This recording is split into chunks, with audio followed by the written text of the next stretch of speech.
नमस्कार दोस्तों, कैसे हैं आप सब। आपका एक बार फिर से स्वागत है सीजलिंग वेज चटोरे में। और आप सोच रहे होंगे कि हम यहाँ क्या कर रहे हैं। हम आपको बता दें कि इस नवरात्रि में कन्याओं ने हमसे कहा कि उन्हें मंचूरियन और चाउमीन खाना है, तो हम दोनों लग गए हैं यहाँ पे सब्जियों की कटिंग करने में और चॉपिंग करने में। तो आपको बता दूँ, मैंने यहाँ पे अभी तक की सब्जियाँ कीस ली हैं, जिसमें मैंने आपको गोभी, ये जो है ये गोभी है, अपनी फूल गोभी है, फूल गोभी काट ऐसे कीस ली है। साथ में मैंने गाजर कीस लिए हैं, साथ में सब प्याज काट लिए हैं, पत्ता गोभी काट लिए हैं, पत्ता गोभी को कीस भी लिए। तो मंचूरियन की चॉपिंग मैंने अलग करी है और जो चाउमीन है उसकी चॉपिंग अलग करी है। तो फिर आ गई हूँ अपने किचन में। ये चॉपिंग की हुई सारी चीज़ें मैंने एक तरफ कर दी है। सबसे पहले मंचूरियन बॉल्स बनाते हैं, जिसके लिए किसी हुई सब्जियां जो हैं उनको एक साथ मिला लिया है। और उसमें क्वांटिटी के अकॉर्डिंग मैं मिला रही हूँ कॉर्नफ्लोर। जी हाँ, मैं कॉर्नफ्लोर से ही, सिर्फ कॉर्नफ्लोर डाल के ही मंचूरियन बॉल्स बना लेती हूँ। तो मैंने यहाँ करीब 10-12 चम्मच कॉर्नफ्लोर डाला है। और एक बार इसके अंदर इसी के अंदर हम थोड़े थोड़े मसाले डाल देंगे। मतलब मैंने अभी यहाँ लाल मिर्ची डाली हुई है, और साथ साथ में इसकी बाइंडिंग देख लेंगे कि कैसी बाइंडिंग आ रही है। मतलब थोड़े से पोर्शन को मिला के देख लो आप ऐसे मुट्ठी में बांध के कि आपके बॉल्स बन रहे हैं या नहीं बन रहे हैं। तो एक्चुअल में मेरे को बाद में समझ में आया कि मैंने जो कोपर लिया था वो मुझे छोटा पड़ गया है अकॉर्डिंग टू मेरा जो जितना कंटेंट है यहाँ पे, जिसका मेरे को मंचूरियन बनाना है, वो मेरा ज़्यादा हो गया बैटर। तो बस फिर मैंने इसी में कंटिन्यू करने के लिए सोचा। देखा मेरी बाइंडिंग नहीं बन रही थी, तो मैंने इसके अंदर थोड़ा सा और कॉर्नफ्लोर मिलाया। एक तरफ से मेरे पति को मैंने बोल दिया था कि मेरे हाथ थोड़े गंदे हो गए हैं, ख़राब मतलब इसमें भिड़ गए हैं, तो आप एक तरफ से इसमें मैगी मसाला डाल दीजिए। तो मैंने 2 पैकेट मैगी मसाला डाल दिया है। साथ में मैंने नमक और लाल मिर्ची इसमें ऐड की है। अभी मैंने देख लिया कि बॉल्स बन रहे हैं, तो बस फिर बॉल्स बन रहे हैं, मतलब मेरा बैटर रेडी है। एक तरफ मैंने चाउमीन के लिए जो हक्का नूडल्स होते हैं उनको बॉईल कर लिया था, और उसको यहाँ पे ठंडे होने के लिए ठंडे पानी से डाल के एक बार मैंने रिंस कर दिया है, ताकि उसकी जो प्रोसेस है और ज़्यादा वो ना पके और यहीं की प्रोसेस रुक जाए। एक तरफ मैंने जब तेल चढ़ा दिया था, तो एक डाल के देखा कि ये तेल में खुल तो नहीं रहा है। तो मैंने एक तेल गर्म होने के बाद एक बॉल्स को बनाया मंचूरियन का, और इसमें डाल के देखा तो ठीक ठाक तला रहा था, खुल नहीं रही थी बॉल। तो बस फिर मैंने बहुत सारे धीरे धीरे बॉल्स बना के इसमें डालना शुरू कर दिया। एक तरफ मेरा क्या हो रहा है, मंचूरियन के बॉल्स बन जाएंगे, और दूसरी तरफ मेरी ऑलरेडी नूडल्स उबल गई हैं, तो मुझे दोनों चीज़ें साथ में बनाने में दिक्कत नहीं होंगी। थोड़ा सा कढ़ाई को अवॉइड कीजिएगा। हम सबके घर में ऐसी कढ़ाई होती है जिसमें हम सिर्फ फ्राइंग का काम करते हैं। तो ये मेरी वही वाली कढ़ाई है, इसमें सिर्फ मैं फ्राई करती हूँ, चाहे लार्ज अमाउंट में करूँ चाहे स्मॉल अमाउंट में करूँ। तो ये मेरी फेवरेट कढ़ाई है, जो मैंने सिर्फ और सिर्फ फ्राइंग करने के लिए रख दी है। साथ साथ में बन गया है मंचूरियन बॉल। ये मंचूरियन बॉल्स ना मतलब ये जो कॉर्नफ्लोर डाल के बना तो थोड़े से हार्ड बनते हैं, मतलब जब खाते हैं तो ऐसे बाइट आती है। देखिए कितने क्रंची बने हैं, बहुत बढ़िया बने हैं। और उतने बैटर से मेरे इतने मंचूरियन बॉल्स बन चुके हैं। बस अब फिर मैंने यही गरम वाला तेल एक कढ़ाई में ले लिया। ये कढ़ाई थोड़ी, ये लोहे की कढ़ाई है, और ये लोहे की कढ़ाई में ही मैं जनरली चाइनीज़ आइटम जो भी बनाती हूँ बनाना पसंद करती हूँ। बहुत ज़्यादा मसाले मैं अवॉइड करती हूँ डालना। तो मैंने यहाँ पे ग्रेट कर ली है अदरक इस तेल में। और इसके बाद जितनी कटिंग वाली ग्रेवी के लिए मैंने जितनी सब्जियां काट के रखी थी, जिसमें कि प्याज थे, गाजर थी, शिमला मिर्ची थी, वो सब मैंने डाल दी है। और इनको पकने दे रही हूँ अच्छे से, कि एक बार इनका जो कच्चापन है वो निकल जाए। अब क्या होता है, सब्जियां थोड़ी ज़्यादा हो जाती है ना, तो फिर वो पकने में थोड़ा टाइम लेती है। तो आपको 2-4-5 मिनट का यहाँ देखना पड़ेगा, क्योंकि मेरे यहाँ एकदम रॉ सब्जियाँ नहीं खाना पसंद करते हैं कोई भी। तो मैं थोड़ा सा कच्चापन निकालने के लिए उसको थोड़ा ज़्यादा पकाती हूँ। तो मैंने बची हुई सब्जियाँ भी यहाँ डाल दी, और इनको एक तरफ पकने दे रही हूँ। मैं आपको बता दूं कि जनरली हम लोग भी कन्या पूजन में सब्ज़ी, रोटी, दाल, चावल, यही चने की सब्ज़ी, पूड़ी और खीर, हलवा यही बनाते हैं। पर यहाँ के बच्चे ना जनरली पसंद नहीं करते हैं, वो 1-2 कॉल खाएंगे फिर खाना पसंद नहीं करते हैं। तो इस बार मेरे हस्बैंड ने उनसे पूछ लिया कि बेटा जो आप खाओगे हम वही बना के देंगे। तो उन्होंने बोला कि अंकल आप हमें मंचूरियन और चाउमीन बनाइए। तो फिर हमने सोचा कि ठीक है, बच्चे अगर पेट भर खाएं तो ये खिलाने में भी हमें कोई परहेज नहीं है। तो हमने बस बना लिए इस बार मंचूरियन और चाउमीन। और ऐसा नहीं है, साथ साथ में हमने भोग के लिए चने की सब्ज़ी और सूखे चने की सब्ज़ी, पूड़ी और हलवा भी बनाया हुआ है। पर आपको यकीन से बताऊँ, अभी मैं वीडियो जब एडिट करके डाल रही हूँ, तो कन्याओं ने एक भी कॉल चने की सब्ज़ी नहीं खाई। उन्होंने सिर्फ पेट भर के मंचूरियन और चाउमीन ही खाया, और बहुत सारा आशीर्वाद देके खुशी खुशी घर से गए। बस हमको यही तो चाहिए होता है, कन्याएं खुशी खुशी हमारे घर से थोड़ा बहुत कुछ खा के चली जाएँ। नवरात्रि हमारी अच्छी बीत जाती है। ये बातों ही बातों में देखो, मैंने एक तरफ ना मसाला प्रिपेयर कर लिया था। इस मसाले में मैंने दोनों तीनों सॉस को मिला लिया है। थोड़ी देर बाद मैंने ये क्लिप लगाई है, मुझे बाद में याद आया कि ये प्रोसेस तो मैंने बताना भूल ही गई आपको, ये शूट ही नहीं कर पाई।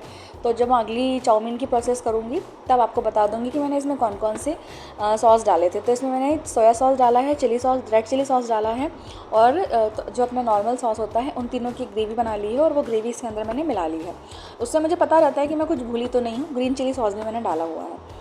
तो इस तरीके से चारों सॉस एक साथ पक जाएंगे। अब बस थोड़ा सा इसमें कॉर्नफ्लोर हल्का सा घोल के इसी कटोरे में घोल के मिला लेंगे, जिससे कि थोड़ी सी थिक ग्रेवी बन जाए इसकी। मुझे बहुत ज़्यादा ग्रेवी वाला मंचूरियन नहीं बनाना है, जो क्योंकि बच्चे इतना ग्रेवी वाला मंचूरियन पसंद करते नहीं हैं। ड्राई मंचूरियन बनाना है, इसलिए मैंने कुछ ज़्यादा रखा नहीं है। हाँ, मैंने ग्रेवी में अभी तक नमक नहीं डाला था, तो मैंने अभी नमक मिला दिया है। और अब मेरी ग्रेवी हो गई है रेडी, और अब इसमें मैं बॉल्स को डाल दूँगी। बहुत ज़्यादा मैं इसको पकाऊँगी नहीं ग्रेवी में, बस एक बार मिला दूँगी अच्छे से, ताकि जितना हमारे सॉस वगैरह है सब इसको बॉल्स को कोट कर ले। 2 मिनट के लिए रख देती हूँ। और मैं धनिया जनरली इसमें ज़्यादा पसंद नहीं करती हूँ, क्योंकि ग्रीन अनियन मेरे पास अभी सीज़न में है नहीं, और धनिया वनिया डाल के मैं इसका टेस्ट ख़राब नहीं करना चाहती। तो ये एज़ इट इज़ मेरे जैसे बन गए हैं, गर्मा गर्म बस करने आना शुरू हो गई थी, तो मैंने सोचा कि फटाफट फ्राई कर दिए हैं, इनको गर्मा गर्म खिलाते हैं। वैसे भी मंचूरियन तो गर्म गर्म ही अच्छे लगते हैं, क्यों, सही कहा ना मैंने। तो यहाँ पे ये प्रिपेयर हो गए थे मेरे मंचूरियन। ग्रेवी मंचूरियन तो मैंने नहीं बनाया है, ड्राई मंचूरियन मेरे प्रिपेयर हो गए थे। तो सोच रही थी कि इनको किसी में शिफ्ट कर लेती हूँ, तो मैंने यहीं पर कटोरे में इनको शिफ्ट करना शुरू कर दिया, ताकि मैं इसी से परोस सकूँ, कन्याओं को परोस सकूँ। तो मैंने ये सारे के सारे मंचूरियन एक कटोरे में ले लिए। हाँ, मैं आपको बता रही थी जो मैंने सॉस वगैरह इकट्ठे किए थे कैसे, तो थोड़ा सिरका डाला था मैंने उसके अंदर, 1-1.5 चम्मच। ये है मेरा रेड चिली सॉस, ये मैंने रेड चिली सॉस डाल दिया है, दो बड़े चम्मच। ये ग्रीन चिली सॉस है, एक्चुअली मेरा ख़त्म होने वाला था, तो ये लगभग 2 बड़े चम्मच ग्रीन चिली सॉस है हमारा, जो हम इसमें यूज़ करेंगे। साथ ही साथ मैंने सोया सॉस लिया था, तो सोया सॉस मैं बहुत ज़्यादा नहीं डालना चाहूँगी, 1 चम्मच फिर भी ठीक है, 1 चम्मच soya sauce more than enough है। और ये है हमारा नॉर्मल टोमेटो सॉस। तो इन सब की मैंने ग्रेवी बनानी थी, स्लरी टाइप की ग्रेवी हो जाती है, जो कि आप जनरली यूज़ करते ही हो। अच्छा, मैंने कई बार इसमें ना, जैसे मुझे अगर मान लो नमक ज़्यादा लग रहा है या कम लग रहा है ग्रेवी में, तो मैं इसी में डाल देती हूँ नमक, इसी सॉस के बैटर में। जैसे मैंने अभी ये मैगी मसाले का जो पाउच है, ये इसी में डाल दिया। मैं जनरली भूल जाती हूँ उसमें डालना ग्रेवी में। और ये मैं स्लरी तैयार कर रही हूँ चाउमीन बनाने के लिए, क्योंकि अब मेरे को सेकंड उसी कढ़ाइया में चाउमीन भी फ्राई करनी थी। तो मैंने बस ये एक तरीके से सॉस बना के रख ली है, रेडी टू, बस डालना ही है मुझे इसके अंदर और कुछ नहीं। तो मेरा एक सॉर्टेड रहती हूँ मैं कि भाई मैंने सारे मसाले इसमें डाल लिए हैं। आप चाहें तो आप भी इस चीज़ को, ट्रिक को अपना सकते हैं, और मैं तो जनरली इसी ट्रिक को अपनाना पसंद करती हूँ। बस साथ में साथ मेरा, हाँ, मैंने इसमें लाल मिर्ची भी डाल दी। मैं भूल गई थी कि मैंने इसमें लाल मिर्ची भी डाल दी, क्योंकि तीखा हम लोग ज़्यादा पसंद करते हैं खाना, तो बहुत ज़्यादा तो तीखा नहीं था, ठीक ठाक बना था। कढ़ाइया मैंने फिर से गर्म कर ली है। कढ़ाइया के अंदर मैंने वापस से डाल लिया है अदरक, जो हल्का सा कीस लिया है, और इसके अंदर अब मैं डालूँगी गर्म तेल में। जब अदरक का कच्चापन थोड़ा सा निकल जाए, तो इसमें थोड़ा सा मैं हल्का सा ज़ीरा डालूँगी, और बस जीरा डालने के बाद जो हमने सब्जियां चॉप करके रखी हुई है, वो सब्जियां चॉप करके डाल देंगे। चॉप की हुई सारी सब्जियां इसमें डाल देंगे, और सब्जियों का फिर हल्का सा कच्चापन निकलते तक इनको पका लेंगे। इस बार की सब्जियों में मैंने जो ये शिमला मिर्च है, वो भी लंबी लंबी काटी है, और गाजर है, ये भी लंबे लंबे काटे हैं। एक्चुअल में मुझे अच्छा लगता है, मतलब बीच बीच में नूडल्स के साथ में सब्जियों की बाइट आए, तो मैं थोड़ा बड़ा ही रहने देती हूँ इसको। और सब्जियां जब तक पक रही है, तब तक मैं आपको बता दूं कि वैसे तो मैं नूडल्स डेली बेसिस पे अपने बच्चों को खिलाती नहीं हूँ। अपने बच्चों के साथ ही मैं दूसरों के बच्चों को भी बोलूँगी कि ज़्यादा नूडल्स ये हेल्दी होते नहीं हैं, इसलिए ज़्यादा खिलाना नहीं चाहिए। बट हाँ, कभी कभी तो बाहर का खिलाने से बेहतर है हम घर में ही बना लें। ईज़ी टू गो है कि हम घर में बना के खिला दें, तो हमें पता रहता है कि हमारे बच्चों ने क्या खाया है। मैंने बनाया हुआ जो सॉस था, वो सॉस इसमें मिला दिया है, और हल्के हल्के इनको पकाया है। बहुत ज़्यादा मैंने सब्जियों को नहीं पकाया है, क्योंकि अच्छा लगता है थोड़ा सा बाइट आना मुंह में सब्जियों का। तो ये एक तरह से मेरी सब्जियां पक गई हैं, और बस इसके अंदर मैं जो हमारे बॉइल्ड नूडल्स हैं, ये मैं डाल दूँगी। जब मैंने नूडल्स को बॉईल किए थे ना, तो मैंने इसमें तेल भी डाल दिया था और थोड़ा सा नमक भी डाल दिया था। तो मुझे मतलब मैं वो शूट करना भूल गई, मेरे दिमाग से निकल गया, और यहाँ पे मैं क्लिप भी नहीं लगा पाई। मेरे जो ऑलरेडी बॉयल नूडल्स थे उसकी क्लिप लगी हुई है।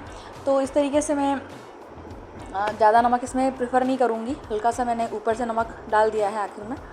तो इस तरीके से सारे के सारे जितने भी बॉइल्ड हमारे नूडल्स थे, मैं इसके अंदर मिला लूँगी। इनको हल्के हाथ से, ताकि ये टूटे ना, इनको कर लेते हैं। हाँ, थोड़ा सा जो गर्म पानी रहता है, ये नूडल्स जब छनते हैं तो इसी का गर्म पानी और ये नमक मैंने इसमें ऐड कर लिया है, और इसको बस हल्के हल्के हाथ से थोड़ा सा, मतलब कि नूडल्स आपके टूटे ना ज़्यादा।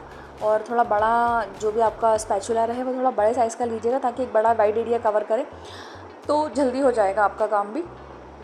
और बस इस तरीके से मैंने ये नूडल्स प्रिपेयर कर लिए। और बीच में मैंने थोड़ा सा टेस्ट करने के हिसाब से देखा था कि कलर नहीं आ रहा है इतना अच्छा, तो मुझे लगा कि सॉस कम ना पड़ जाए इसके अंदर, क्योंकि मेरे नूडल्स की संख्या ज़्यादा हो गई थी और मेरा मसाला थोड़ा कम हो गया था। तो इस तरीके से मैंने ऊपर से थोड़ा सा टोमेटो केचप मिला दिया है, क्योंकि टोमेटो केचप बाकी सारे टेस्ट को बैलेंस कर देता है। बाकी आपका कोई भी सॉस कम हो जाए कोई फ़र्क नहीं पड़ता, ऐसा मैं अपने कुकिंग में कोशिश करती हूँ कि टोमेटो सॉस से कवर अप कर लूँ मैं अपनी सारी गलतियाँ। तो ये हो गया है, एक तरीके से बन ही गया है। थोड़ा सा 2-4-5 मिनट का हम वेट करेंगे ताकि जो हमारे नूडल्स हैं वो थोड़े मसाले में कोटेड हो जाए और टेस्ट आने लग जाए। तो साइड बाय साइड में अपने बच्चों को गाइड भी कर रही थी कि बस अब आप लोग कन्याओं का पैर धो के उन्हें बिठाल दीजिए और उन्हें हम परोसते हैं। तो मैंने साइड में थोड़ा सा एक्स्ट्रा निकाल दिया यहाँ से कि भाई मैं पहली टर्न तो दे दूँ, और ये दूसरी टर्न लेफ़्ट मैंने छोड़ दी ताकि 2 मिनट अच्छे से पक जाए। जो उसमें मैंने मसाले वगैरह डाले हैं ये थोड़े से कोटेड हो जाएँ, और यहाँ पे ये हमारे नूडल्स भी प्रिपेयर हो गए हैं। गाइज़, ये रही हमारी छोटी छोटी कन्याएं, और यकीन मानिए कन्याएं बहुत खुश थी, बहुत अच्छे से मज़े ले लेके खा रही थी, और मुझे बहुत बार बोला उन्होंने कि बहुत टेस्टी बने हैं, बहुत यम बने हैं। तो मुझे बड़ा अच्छा लगा कि कोई मेरे खाने की तारीफ़ कर रहे हैं। Thank you for watching.